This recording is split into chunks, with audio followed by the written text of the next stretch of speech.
Hi guys, welcome back. This is 2000 Game again with another Lost Sword content. If you're enjoying the content in this channel, please do consider subscribing to the channel. I'm trying to reach 4,000 subscribers by the end of this year. With your help, that would come through.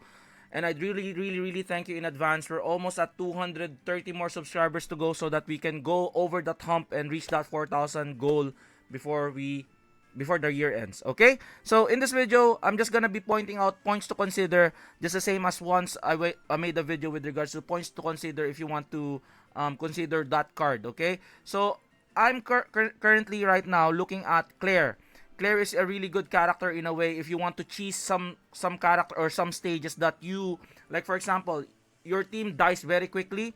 If Claire dies, okay, so she has this. She's very nice as well. She looks like the Sword Maiden from Goblin Slayer. I do really like her. She looks really badass, man. Not to be. She's a knight. She's like a mishmash of everything else. She heals. She buffs. She stuns. She CCs. She is like jack of all trades. The only thing that's not like really. I'm not really fun on this ability. Like all of your allies has fear resistance. I'm not quite sure. Maybe it's like a niche situation, but like could have been better. On this would be her bread and butter. It's called sacrifice. Sacrifice in a way because at the brink of death, if she's about to die, she then sacrifices herself. Okay, so she will leave a lasting legacy before she dies, wherein she stuns the enemy for 4 seconds.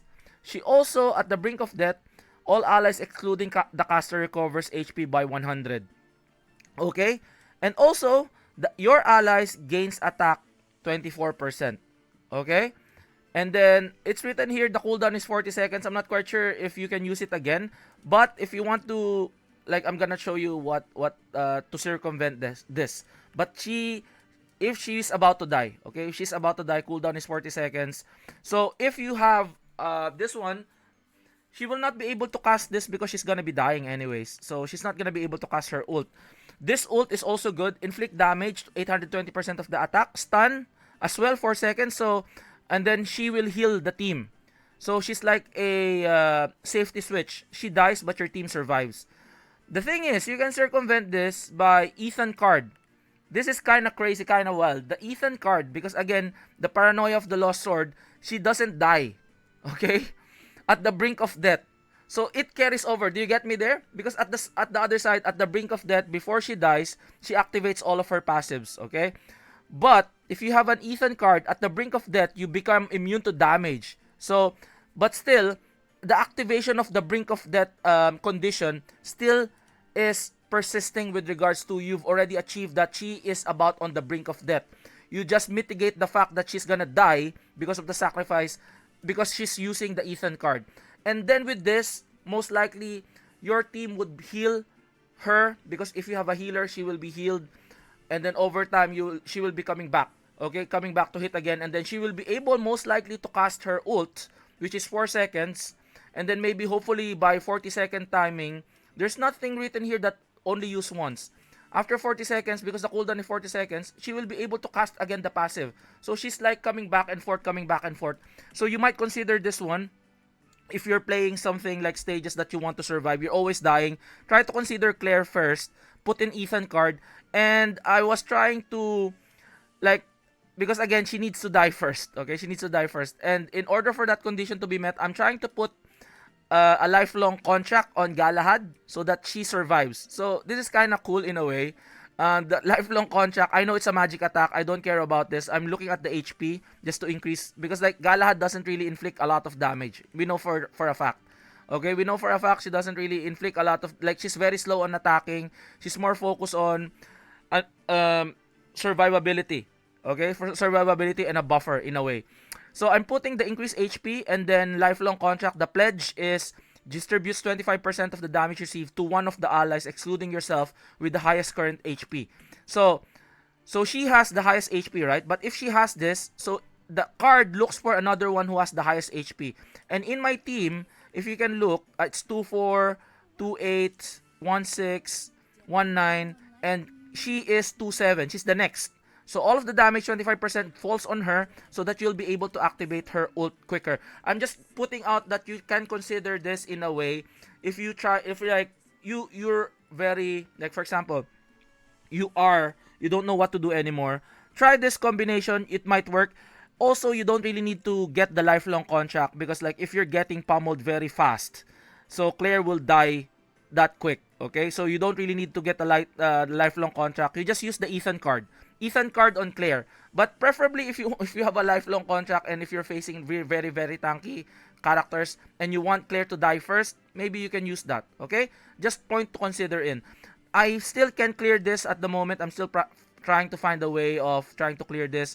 I'm just showing you this run, and you will see what it does. Okay, this is not a perfect run. I just want you to see how she does it. Okay, the 4-second stun is kind of crazy, hella crazy here. I'm just gonna see first here. Hopefully, I'll be able to clear this. Again, my team doesn't die because of Claire. But because of me not being able to inflict quite a lot of damage, I'm not gonna be able to... Come on. Okay. Let's do this. She's really nice looking. One of my favorite characters. Neo Bedivere. Okay. I hope they die already. Okay. So this is the 4-second stun on her ult. Everybody don't move. They just don't move. That's kind of hella scary, man. Hella scary for a support. Now we go to the boss. So you will see. See, Galahad is getting damage. It's getting transferred to her. If she doesn't cast the ult, you will see there's a stun activation. If there's a stun activation there later on. This is not the boss yet. This is not the boss. Sorry. We will see the boss after this. Okay. So the boss will be here. So you will see if there's an activation of stun. If she hasn't casted her, if the ult is not yet there, it means that it's been activated. Okay? So see the guy got stunned. The guy got stunned. Did you see that? There's a yellow surface there. So there's another stun on top of the stun. So she was able to activate her 2 stun, the passive and then Galahad is able to cast her ult. To make Galahad be able to cast her ult to save her. So that you save the whole team. So this is the idea. Okay? This is the idea for the Ethan card on Claire. So she activates her passive, she dies, activates her passive, okay? And then that's it. Your team survives. Your team survives the blow, and that's how it goes. If you want to consider about that kind of like ability, please do so if you want. Again, you don't need the lifelong contract, you just need an Ethan card for her to survive and for your team to survive and for her to like activate her ult again, because like she dies, casts her passives, stuns the enemy for 4 seconds, your team is alive, they are buffed with attack, they are buffed with heals, and then she's alive to fight another day, and she will be able to cast her ult again, another 4 seconds of stun, which is kind of wild if you think about it. You might be considering that, like, people might think that Lost Sword is just putting on the best S tier characters, but it's not the case. Some of them has combinations, and I might make additional videos on things to consider on combinations as well. If you're like maybe at end game, if you want to consider stuff, okay, if you want to be a bit more inventive on your roster, okay. So again, this would be her bread and butter with the Ethan card. It's gonna be like, it's almost like a 4-second stun on top of her. This would be a 4-second stun with heals, with buffs. See?